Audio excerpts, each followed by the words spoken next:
Antes de iniciar o vídeo, comente, curta e compartilhe. Boa noite, irmãos. Graças e paz.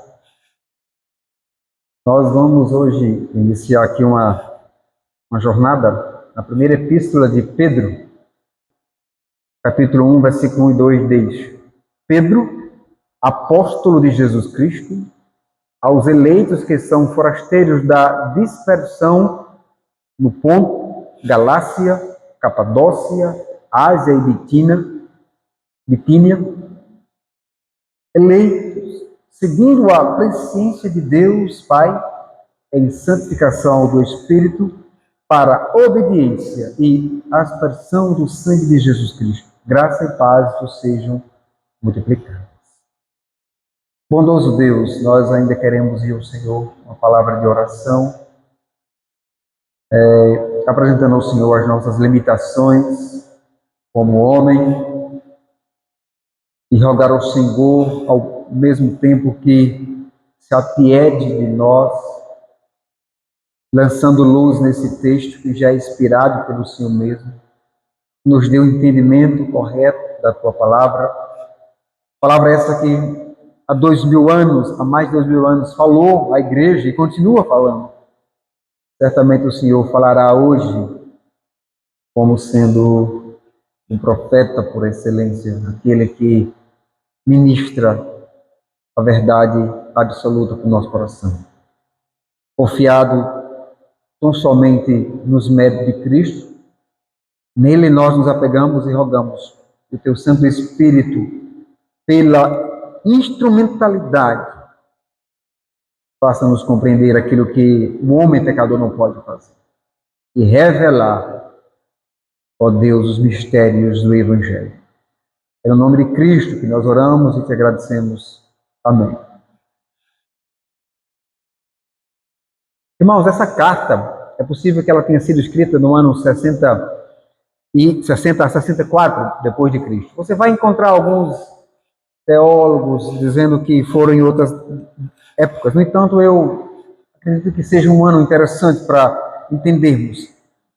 E aí você deve entender aqui que o apóstolo Pedro, ele está de forma figuradamente, em Roma, como ele chama de Babilônia, possivelmente já preso, aguardando aqui aquilo que viera a acontecer, ou seja, o seu julgamento, o seu martírio, que segundo a tradição, ou seja, a tradição diz que por volta do ano 68 depois de Cristo, ele foi crucificado e pediu para que o crucificasse ele de cabeça para baixo, porque ele não merecia uma morte como o seu Senhor.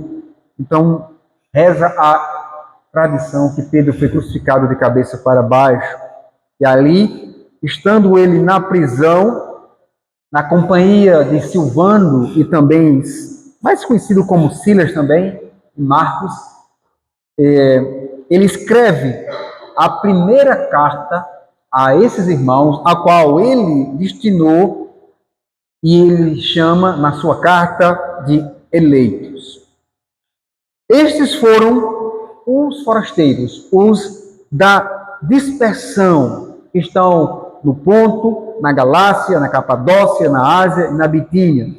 A dispersão é a diáspora. Foi aqui é um termo usado pelos judeus de fala grega para designar aqueles judeus que viviam fora dos limites da Palestina no primeiro século. Por isso eles são chamados forasteiros, ou esses que estão na diáspora. Então, ele estava cumprindo aqui, a saber, o seu chamado, diferente do apóstolo Paulo, que foi chamado apóstolo para os gentios. Pedro foi chamado para ser apóstolo aos judeus, ou seja, aos seus irmãos de sangue.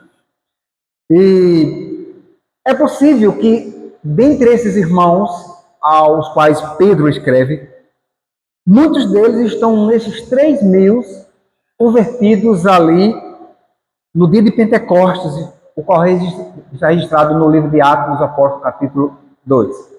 Os quais vieram a Jerusalém, naquela data importante, que era o calendário litúrgico dos judeus, ali a festa do Pentecostes, e que depois que receberam Cristo, mediante a pregação dos apóstolos, levaram o evangelho para essas regiões, as quais o apóstolo Pedro diz onde eles moravam e foram dispersos. Então, com base nisso, nós podemos então deduzir aqui que essas comunidades cristãs, elas já tiveram mais de 30 anos de fundação.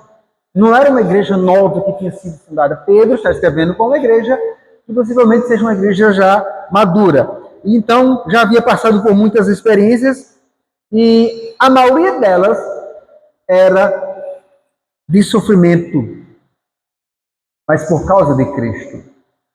Por causa de Cristo. Por isso mesmo, um assunto que encontramos em toda a parte nessa carta aqui é sofrimento. Pedro, então, ele quis mostrar que os muitos sofrimentos, os quais não apenas os irmãos, mas ele também, Silvano, Silas, que andava com ele, estavam passando, irmãos, não eram sem propósito. Antes deveriam ver este sofrimento como um sinal da verdadeira graça de Deus na vida dos eleitos. Então nós podemos chegar a um entendimento que Deus usa o sofrimento, especialmente aquele que diz respeito à perseguição por causa da fé, na vida dos seus filhos, quando Ele quer lapidar o caráter deles e santificá-los para si mesmo. Nem todo sofrimento, né, como muitos atribuem ao diabo, pode ser advindo do pecado nosso próprio, mas também pode ser Deus nos lapidando. É possível que a gente tenha essa percepção nessa caminhada. Então, esses irmãos a quem Pedro dirige a sua carta, irmãos, estavam passando por perseguição. Você já vai entender isso. Não uma oficial, não uma impetrada pelo Império Romano, como em outras ocasiões, mas essa perseguição a qual que nós nos referimos é aquela que todo crente passa de tempos em tempos por amor a Cristo. Por quê? Se alguém está na fé há muitos anos, diz, olha, minha vida é uma beleza, eu me converti, eu nunca passei por uma dificuldade, então tem algum problema nesse evangelho dessa pessoa. A gente precisa então entender que em tempos de perseguição, em tempos de sofrimentos, os filhos de Deus precisam se apegar a Deus com mais força, ainda se apegando às verdades do evangelho. Apesar de em um momento algum em suas cartas, Paulo, ou melhor dizendo, Pedro usa o termo igreja, mas ele vai se dirigir a esses irmãos e ele os designa por outros termos correlatados para entendermos que ele, de fato, está se referindo à igreja. Então ele usa o termo eleito, segundo a presciência de Deus, no versículo 1, 2. Ele chama também de raça eleita, sacerdócio real, nação santa, povo de propriedade exclusiva de Deus. Então são termos que ele está usando aqui para se referir à igreja. E eles são o rebanho, eles são os congregados, eles são as ovelhas. E são ovelhas não de Pedro, eles são ovelhas do bispo e pastor de suas almas. Ele vai dizer isso no capítulo 2, versículo 25 ao versículo... E depois no capítulo 5 ele traz novamente essa tônica, mostrando que aqueles irmãos como nós somos ovelhas do pastor e bispo que é Cristo Jesus. Então, e por que são tudo isso? E ele vai dizer, tudo isso é por causa da graça de Cristo Jesus. Então, ele vai dizer isso para os irmãos que estão sofrendo naquele contexto. E mesmo assim, aqueles irmãos em sofrimento persistiam na fé. Então Pedro vem lhe mostrar que eles estão firmados na genuína graça. Então, quando o sofrimento vem e a primeira opção é sair da igreja, sair da fé, mostra de forma muito clara e evidente que ele não está firmado no evangelho. Porque sofrimento pode nos aproximar mais de Cristo, que é o nosso pastor e bispo. Verdade é esta, irmãos, que nós usaremos como tema para a exposição desta carta ao longo das nossas exposições.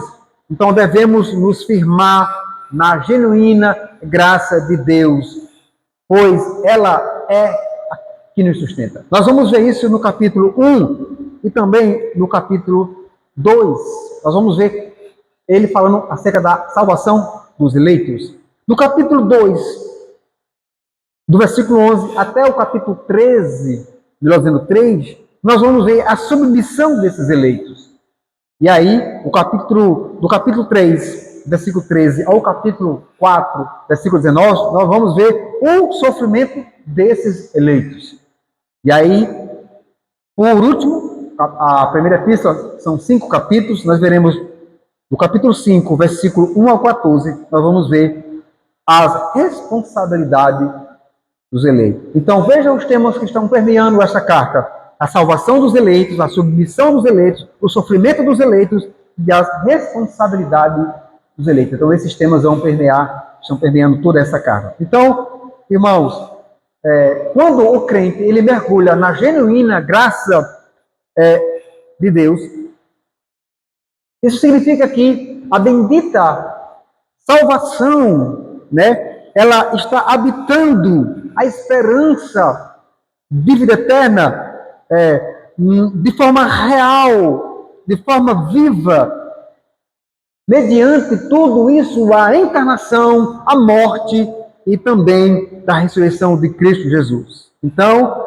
esses versículos que nós compreendemos ser os versículos-chave, que está no capítulo 1, versículo 3, e também o capítulo 5, versículo 2, são os versículos-chave dessa carta aqui nas exposições do capítulo 3 e capítulo 5, nós falaremos mais gastaremos mais tempo nessas afirmações. Então, hoje nós veremos no versículo 1 e 2 a nossa identidade em Cristo. Estes dois versículos iniciais, a saber, o versículo 1 e 2, eles podem ser divididos em 2 pontos, e nós não faremos isso. Porque um fala sobre o autor. Quem é o autor? Pedro. Ele se identifica como apóstolo. Ele traz a credencial apostólica. E o outro fala sobre os destinatários, ou seja, quem está recebendo essa carta. Nós vemos isso no capítulo 1 ainda, a parte B e também no versículo número 2. Então, toda carta, toda correspondência, ela tem de um lado o nome do remetente e do outro lado o destinatário, ou seja, quem escreve e quem recebe. Talvez vocês hoje não escrevam carta, mas eu fui do tempo da época de escrever carta ainda. Eu me lembro muito claro na minha mente como a gente fazia isso, colocando o CEP, a avenida, a rua, enfim. Então, quem é o autor e quem são os destinatários? O autor aqui desta carta nós já sabemos, é o apóstolo Pedro. Por quê? Ele se dá a conhecer. Ele se dá a conhecer. Diferente, por exemplo, quem é o autor da carta aos Hebreus? Nós não sabemos. Nós aqui conjecturamos. Pedro, Apolo, Paulo, não sabemos. Pedro, ele se identifica, ele é o apóstolo, ele é o autor. Ele vai dizer que ele quem escreve essa carta. Então, ele se apresenta de uma forma sucinta, de uma forma breve, na sua carta. Em vez, por exemplo, de dizer, eu sou Pedro, Simão, filho de Jonas, como está lá em Mateus capítulo 16, 17, ou ainda ele poderia dizer, eu sou Simão, filho de João. Ele apenas diz que é Pedro, o nome que o Senhor Jesus Cristo lhe deu quando André apresentou ele ao mestre. Ele disse, tu és Simão, o filho de João, tu serás chamado Cefas, que quer dizer Pedro. Irmãos, tanto o nome aramaico Cefas, quanto o nome grego Pedro, Petros, ele quer dizer rocha. Cristo lhe deu o nome de Cefas, apontando para o fato de que quando Pedro viesse a ser restaurado após negá-lo, ele viria a ser a rocha na qual Cristo edificaria a sua igreja. Mateus 16, 18. Não como erroneamente a Igreja Católica diz, né, que Pedro foi o primeiro papa da igreja, por causa desse texto. Não é. Infelizmente, os papistas, ou seja, os romanistas, como de costume, eles conferem aos pecadores a honra que deve ser dada a Cristo. Pois os papistas transformaram Pedro em algo além do que Cristo havia dito. E o próprio Pedro, irmãos, havia entendido isso de tal forma, como nós veremos em ocasião oportuna. Ou seja, que Pedro teve certa proeminência, é verdade, sobre os outros apóstolos, isso é uma verdade, mas ele nunca roubou para si, ele nunca invocou para cima a glória que é de Cristo. A glória de Cristo, ele sim é o mediador. Cristo é o bispo, ele é o pastor do seu rebanho. Então, quando nosso Senhor Jesus Cristo disse que sobre ele edificaria a sua igreja, ele quis dizer foi que Pedro haveria de ser usado por ele como um ministério apostólico. E por isso mesmo, ele diz que é apóstolo de Jesus Cristo. Ele não é apóstolo da igreja. O substantivo apóstolo, na língua grega, ele normalmente significa aquele que foi enviado, aquele que tem uma missão. Aqui, porém, indica algo mais além do que aquele de que foi enviado por Cristo. Ele também é aquele que recebeu plena autoridade da parte de Cristo para cuidar da sua igreja. Ao mesmo tempo que ele mostra a sua autoridade sobre a igreja essa que é de Cristo, pertence a ele, e a autoridade essa que é conferida por Cristo. Ele também demonstra humildade em se apresentar como um dos apóstolos. E não como o apóstolo. Como você tem aqui a ausência do artigo definido, né? Como apóstolo de Cristo, ele também demonstra a sua submissão ao Senhor Jesus, pois não são as suas próprias ideias. Ele não está se apresentando aqui com seus credenciais para se destacar à frente da igreja. Não, muito pelo contrário. Ele se apresenta como aquele que serve, como aquele que está pronto para o seu ministério apostólico. E esse ministério está restrito tão somente, irmãos, à palavra revelada de Deus. Essa palavra revelada no cânon, né, que é compreendido tanto do Antigo como do Novo Testamento, ou seja, toda a revelação de Deus, ela está dentro do Antigo e do Novo Testamento, aquilo que nós chamamos do cânon da igreja. Qualquer igreja ou grupo que se diz cristãos, que admitir que o ministério apostólico continua em nossos dias, traduzindo para um bom português assim, qualquer indivíduo que se levantar dizendo que é apóstolo, que foi apóstolo, está laborando em erro grave contra a palavra de Deus. Porque cessaram-se o dom apostólico. O último apóstolo foi João. Possivelmente morreu, de acordo com a tradição, único que morreu de morte natural, assim por se dizer, com cerca de, possivelmente, João, com 100 anos, possivelmente.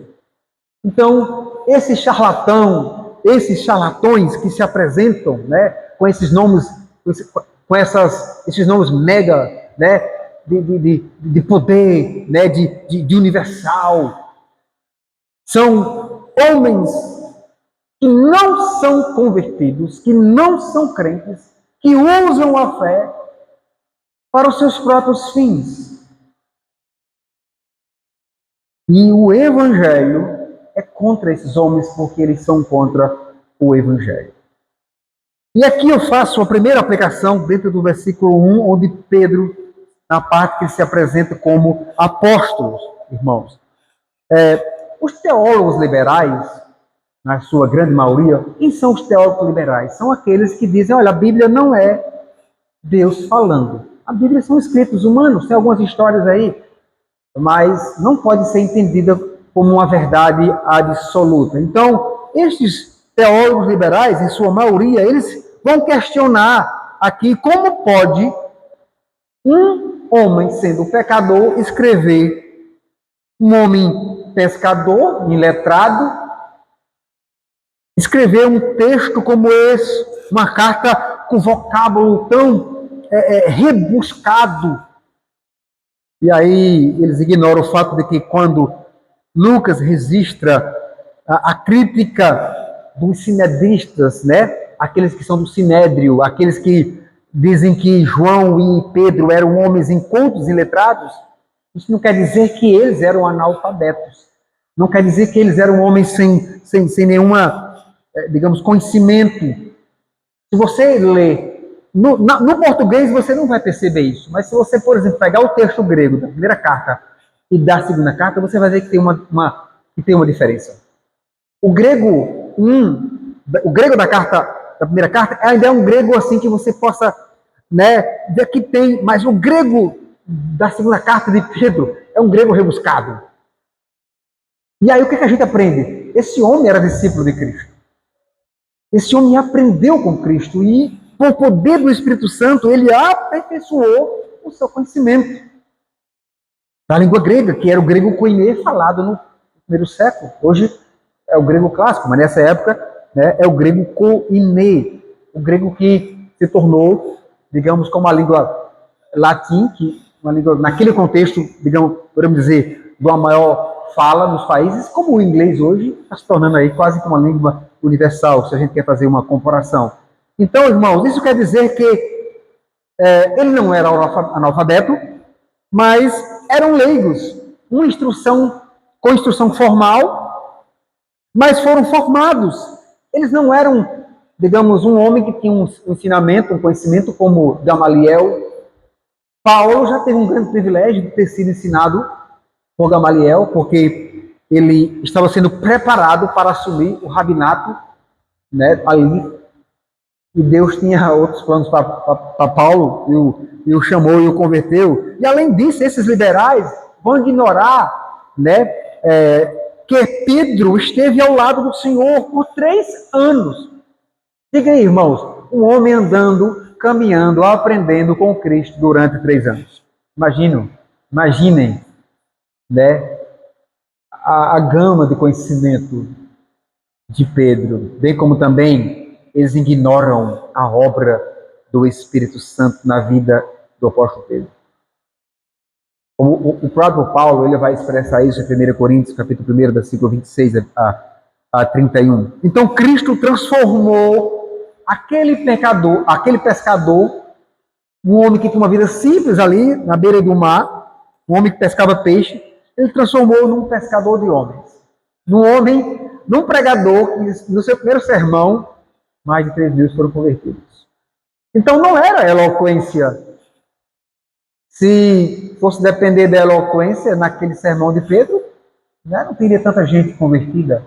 Mas só o poder do Espírito Santo transformou aquele arrogante, presunçoso, que se julgava melhor do que os demais colegas de ministério, num humilde apóstolo, mesmo tendo preeminência sobre os demais. Transformou os lábios de um que um dia, irmãos, fora emprestado para o diabo, como diz Mateus 16, em um instrumento para proclamar as virtudes daquele que o chama os pecadores do meio das trevas para a maravilhosa luz. Dessa forma, a identidade de Pedro estava totalmente relacionada à pessoa bendita de Cristo Jesus. Não tem nada a ver com Pedro, não tem nada a ver com a sua vida simplória de pescador, mas tem a ver com aquele que chama. Pedro era quem era e foi quem foi, porque sua vida, irmãos, estava firmada na graça genuína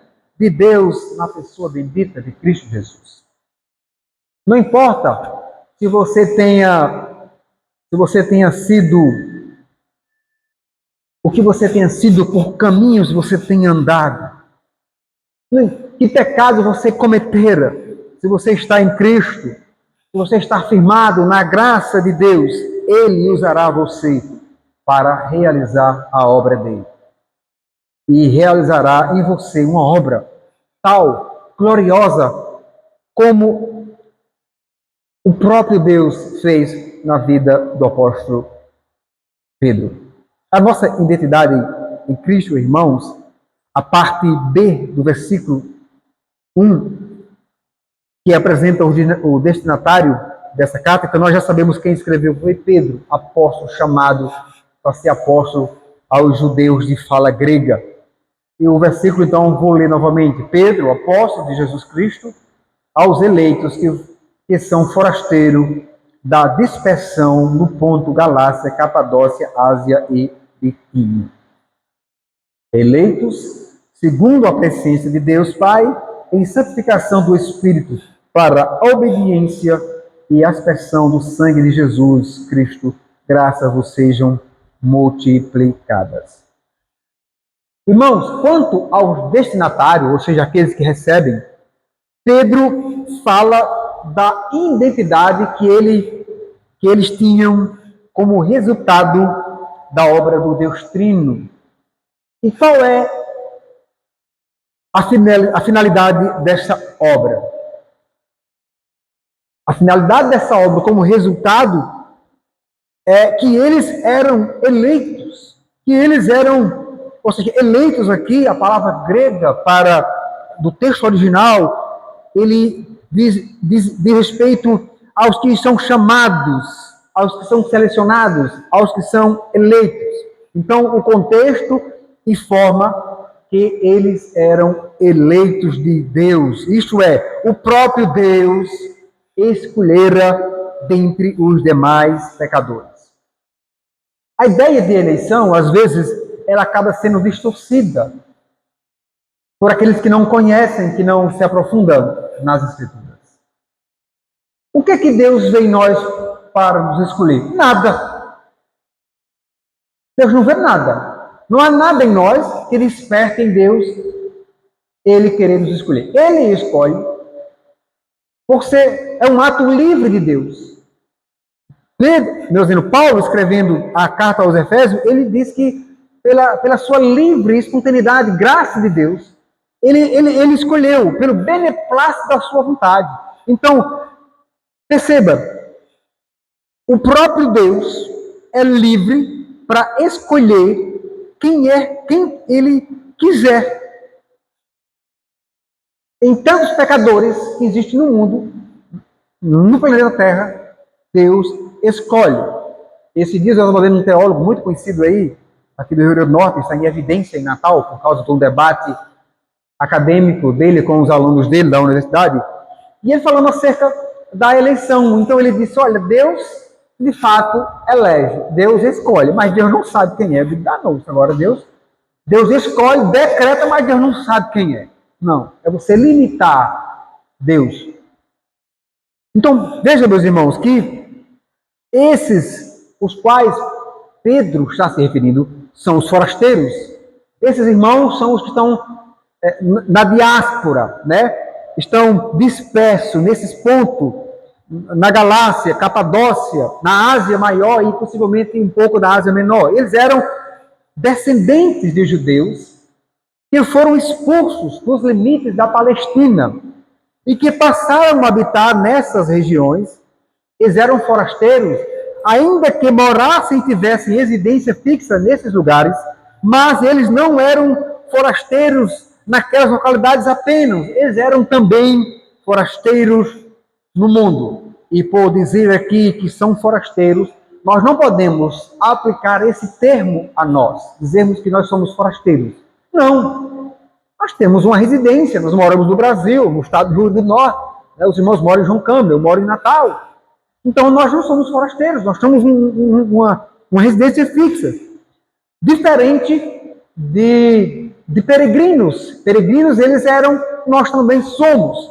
Mas eles não eram, digamos, na realidade, né, não eram apenas forasteiros neste mundo. Por quê? Porque os eleitos de Deus, eles têm estadia temporária nesta terra. Para você entender por que ele está usando esse termo. O fato de saberem que eram eleitos de Deus para habitarem eternamente em sua glória, lhes dava, irmãos, forças para continuarem firmes na peregrinação neste mundo.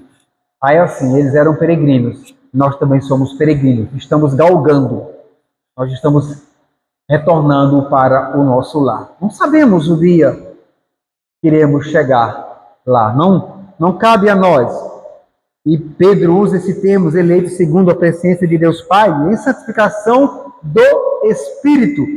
Então, retomando ao assunto sobre a eleição divina, que ele fala no versículo 1, agora ele acrescenta digamos, fosse uma cláusula.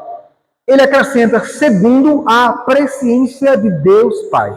O substantivo presciência que aparece aqui na língua grega, a raiz da palavra significa, ela traz um significado mais próprio, muito mais do que um breve conhecimento ou um prévio conhecimento das coisas. É uma expressão tipicamente de Pedro, que aparece aqui em Atos 2:23. A presciência de Deus é muito mais do que saber o que vai acontecer no futuro. Inclui a sua escolha efetiva, o seu decreto determinando tudo o que vai acontecer e como irá acontecer. Então, por isso me causa estranheza um teólogo dizer que Deus decreta, mas Deus não sabe quem são os seus eleitos. Não, Deus decreta, ele escolhe e ele sabe quem são. Quem não sabe, nós não sabemos quem é. Ele sabe, ele decreta todas as coisas. Ele sabe o que vai acontecer. Ele sabe como isso vai. Ele usa os meios ordinários, próprios dele mesmo, para que a graça irresistível chegue ao coração do pecador. Então, transforme o coração do pecador, coração de pedra, em um coração de carne, que vai agora ouvir a voz do Espírito. Não foram escolhidos, selecionados porque eram pessoas boas, que praticam boas obras, de uma boa família. Não, esqueça isso, não. Mas por um ato da livre graça de Deus, ele escolheu pecadores como eu, como você. A obra da Trindade Santa se faz ver também, irmãos, em santificação do poder do Espírito. Isto é, através da obra santificadora do Espírito Santo. A santificação, ela começa com o novo nascimento. Ela começa e ela prossegue por toda a vida do eleito. Assim, o eleito é também um santo. Tanto no sentido de ser sido separado deste mundo por Deus para ele, como também no sentido de estar sendo purificado de seus pecados, vivendo em santidade de vida. Ele então está se preparando para a glória eterna. Por isso fica evidente a distância que há entre Deus, que é santo, e o homem pecador. Deus não se relaciona com o pecador que não é regenerado. Isso pode ser forte. As pessoas têm uma dificuldade de entender isso. Não, mas Deus é um cara legal, Deus é bom, Deus é amor. Deus não muda os seus decretos. Ele é imutável.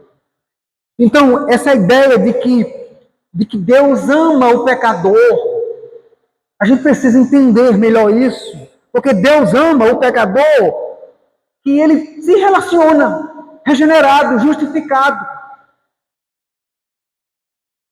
Aquele que foi recebido por obra do Espírito Santo. E este só pode ser recebido à presença de Deus se o próprio Deus proclamá-lo para si. Então não basta só eu e você querer Deus. Isso não é suficiente. Porque se for suficiente, a gente vai começar a trabalhar a ideia de que eu posso, de que se eu quiser, eu posso. Não. O pecado nos tornou, irmãos, nos deixou em uma situação. O pecado original de Adão nos deixou numa situação muito difícil. Incapaz, as nossas faculdades, quer seja emocional, intelectual, a que você pensar, todas elas foram afetadas. Então, o meu coração, que é enganoso, ele pode muito bem nutrir um desejo, um sentimento de querer Deus, quando na verdade é um engano. Porque, perceba, não sou eu que escolho Deus. Não é assim. É Deus que encontra o pecador. Deus usa os seus instrumentos, principalmente a pregação da palavra, para fazer aquilo que argumento humano, filosofia humana faz, que é convencer o homem de que ele é um pecador. Então, o homem pecador não pode ver a glória de Deus. Ele não pode se aproximar de Deus sem antes ele não reconhecer o seu estado de miséria, a sua ofensa contra Deus, a sua transgressão contra Deus. Aí, se ele reconhecer isso, ele é chamado para a presença de Deus. O próprio Deus se encarrega de trazer ele. Completando esse argumento, eu diria, irmãos, que tal obra da Trindade Santa aponta para os seus eleitos. E não tem como o eleito fugir de Deus. Antes do culto, depois da EBD, conversando com o irmão Geraldo, ele disse que mesmo sem confessar verbalmente Cristo, ele já entendia que era um ofensor da lei de Deus. Mas Deus pacientemente esperou um tempo para revelar-se ao coração dele, como fez com todos quantos são pecadores, e fará na vida daquele que se aproxima dele por fé. Então, o que você tem é uma obra da Trindade apontada para a vida do santo. E qual é a finalidade desta obra da Trindade? Veja o versículo 2, a parte B. Que diz, para obediência e aspersão do sangue de Cristo. Para que Deus escolheu você dentre muitos pecadores? Só para salvar? E o Espírito Santo, a obra santificadora no seu coração? E a resposta, ela é: o Senhor nos escolheu para a obediência e aspersão do sangue de Jesus Cristo, como diz o texto. Agora, a outra pergunta que surge é: o que quer dizer isso? Qual é a aplicação disso direta para mim? Irmãos, os termos obediência e aspersão fazem referência à aliança que Deus fez com o seu povo na nova aliança, feita no sangue de Cristo. Não é isso que Paulo vai dizer? Este cálice é a nova aliança no meu sangue. Com isto, Pedro não somente quis mostrar como a Trindade Santa agiu para salvar os eleitos em todos os lugares, ou seja, o Deus Pai elegendo, o Deus Filho mediando e o Deus Espírito Santo santificando, como também exortando aqueles irmãos e a todos os eleitos a que estivessem preparados para sofrerem por causa de Cristo, ainda que fossem derramados o seu próprio amor a Ele. Quando ele diz isso no texto, graça e paz vos sejam multiplicadas. Essas palavras encerram a nossa perícope, ou seja, o nosso texto separado, que é a saudação inicial de forma muito bela para aqueles que estavam sendo confortados a respeito das lutas e das dificuldades, provações que estavam enfrentando. Então, alertados sobre as muitas lutas e provações, alertados das que possivelmente poderiam ainda surgir, as que estavam por vir, o que mais seria necessário além da graça e da paz oriundas do próprio Deus? Irmãos, por vezes, há uma inquietação na vida do crente, do eleito, de querer suprir espaços na sua vida, tentando trazer para ele uma ideia de paz que não está nas Escrituras.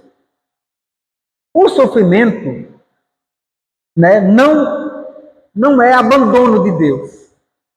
Você pode, em um momento de sofrimento, você pode ter essa paz que excede todo o entendimento. Então, a graça de Deus, irmãos, ela inclui aqui a misericórdia. Ela diz respeito tão somente aqui ao amor e remissão de pecados. Já a paz é um estado interior de felicidade que leva aquele a experimentar e a apressá-la, expressar ela de forma externamente ao seu próximo. Então, nós estamos inseridos em um contexto da igreja em que, a depender da região, do interior, se você for crente de uma denominação, se você passar por outro irmão de uma denominação, se você não saudá-lo ele com a paz do Senhor, a paz de Cristo, a paz de Deus, a graça e paz, as pessoas acham que você não acha, você tem uma ideia na cabeça deles de que pelo fato de você não saudá-lo, você está ignorando a fé dele. Como se os crentes no primeiro século, nesse contexto, andassem na rua saudando.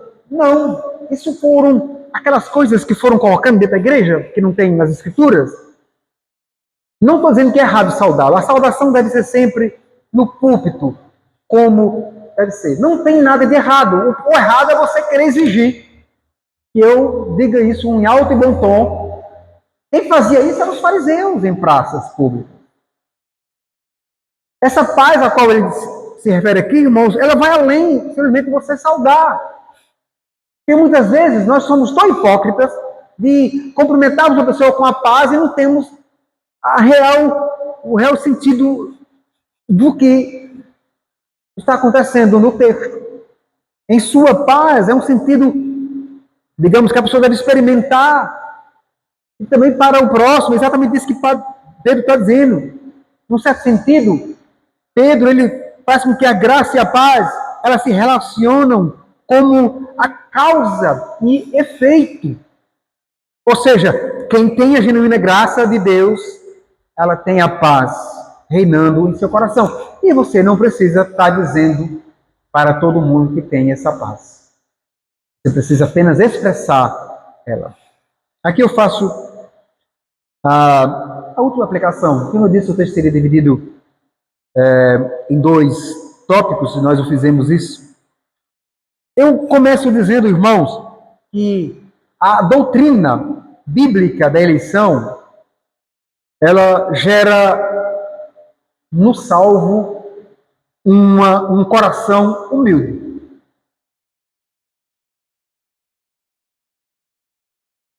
Por que eu digo isso? Porque o entendimento errado da eleição pode fazer com que o indivíduo, perceba o que eu estou dizendo, um entendimento errado da eleição possa produzir um coração soberbo e arrogante.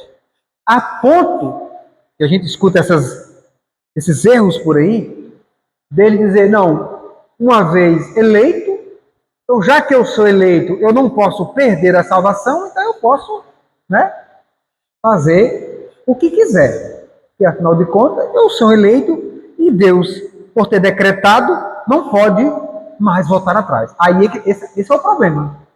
Esse é o erro. O eleito não pensa assim.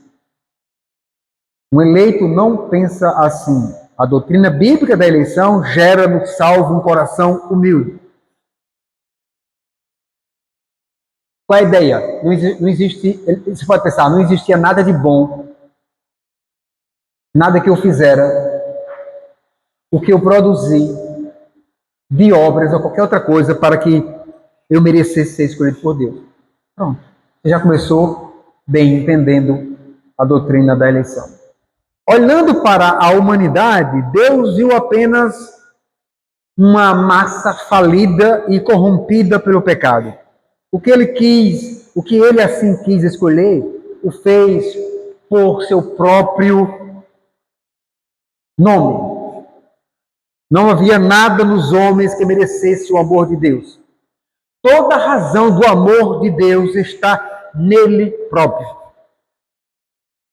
A eleição vem acompanhada de santificação. Guarde bem isso. A eleição vem acompanhada de santificação. Quem se diz um eleito de Deus, mas não vive em santidade de vida, melhor dizendo, está demonstrando um entendimento equivocado do Evangelho. Porque ele diz uma coisa e ele pratica outra.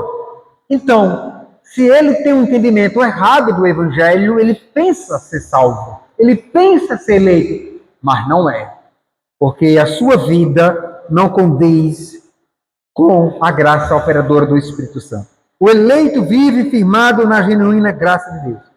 Isto é refletido na paz que o seu coração experimenta, não apenas experimenta, mas transmite, mesmo em meio às maiores angústias desta vida. Como é que isso funciona na prática? Você está passando uma dificuldade, permita-me dizer ainda mais. Um momento terrível na sua vida. Aí você encontra uma pessoa que está pior do que você. Escute ela. Ore. Peça a Deus que tenha misericórdia. Aí você está demonstrando exatamente o entendimento correto. Concluo dizendo, irmãos, a nossa identidade está completamente ligada à obra da Trindade Santa em nosso coração. E isto é que devemos ser, e isto é o que devemos mostrar para o mundo. Se de fato somos eleitos e cremos, assim devemos agir como tal.